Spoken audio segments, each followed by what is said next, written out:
இந்த வார்த்தையை நீங்கள் நிறைய டாக்குமெண்ட்டில் ஒரு அட்வர்டைஸ்மெண்ட்டில் பார்த்துருக்க அதிக வாய்ப்பு இருக்குது.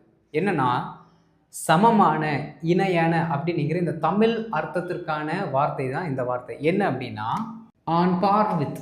இதற்கு என்ன அர்த்தம் அப்படின்னா சும்மா ஏதோ ஈக்குவல் அப்படின்னு கிடையாதுங்க. தரத்தில், குவான்டிட்டியில், அதாவது எண்ணிக்கையில் எல்லாத்துலேயுமே சரிக்கு சமமாக இருக்கிறது தான் இந்த ஆன் பார் வித் அப்படிங்கிற வார்த்தையை நம்ம யூஸ் பண்ணுறோம். சரிங்களா? இதோட யூசேஜ் என்ன அப்படின்னா ஃபஸ்ட்டு ஒரு சப்ஜெக்ட், அதற்கடுத்து ஒரு வேர்ப், பி வேர்பாக இருக்கலாம், மெயின் வேர்பாக இருக்கலாம். அதற்கடுத்து இந்த வார்த்தையை போட்டுட்டு யாருக்கு நிகராக அப்படின்னு இன்னொரு ஆளை வைக்கிறோம் பார்த்தீங்களா கம்பேரிசனுக்கு, அந்த நபரை சென்டென்ஸோட கடைசியில், அதாவது இந்த வித் அப்படிங்கிற வார்த்தைக்கு அடுத்து நாம் பிளேஸ் பண்ணால் வேலை முடிஞ்சுதுங்க. பிளெயின் நவுன் மட்டும் போட்டுக்கோங்க. ஓகே, இப்போ எக்ஸாம்பிள்ஸ் பார்க்கலாம். இந்த ஃபோன் விலை உயர்ந்த மாடல்களுக்கு இணையாக இருக்கிறது. ஓகே, ரொம்ப சிம்பிள் நண்பர்களே. This phone is on par with expensive models.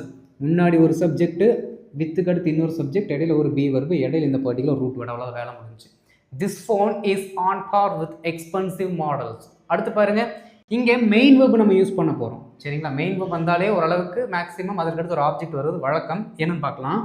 பன்னாட்டு நிறுவனங்களுக்கு இணையாக ஊதியம் வழங்குவோம். யாரு? நாங்கள் மல்டிநேஷ்னல் கம்பெனிக்கு ஈக்குவல் என்ன பண்ணுவோம், உங்களுக்கு சேலரி கொடுப்போம் அப்படின்னு நிறைய அட்வர்டைஸ்மெண்ட்டில் போடுவாங்க. அவங்க எப்படி சொல்லலாம் அப்படின்னா பாருங்க நண்பர்களே, we offer salaries on par with multinational companies. We offer salaries on par with multinational companies. ரொம்ப சிம்பிளுங்க, ஒரு எஃபெக்டிவான வேர்டு யூஸ் பண்ணி பழகிக்கோங்க. ஓகே, இப்போ உங்களுக்கான ஹோம்ஒர்க் என்ன அப்படின்னா அவளின் உச்சரிப்பு, அவங்களோட ப்ரனன்சியேஷன் தாய்மொழி பேசுபவர்கள், நேட்டிவ் ஸ்பீக்கர்ஸ் இருக்காங்களா, அவங்களோட ப்ரனன்சியேஷனுக்கு ஈக்குவலாக இருக்காமல் எந்த விதத்துலையுமே சலைச்சதில்லை அப்படின்னு நம்ம சொல்கிறோம். இதை எப்படி இங்கிலீஷில் சொல்லலாம் அப்படின்னு இந்த ரூட் வேர்டு வச்சுட்டு நீங்கள் காமெண்ட்டில் போட்டுருங்க.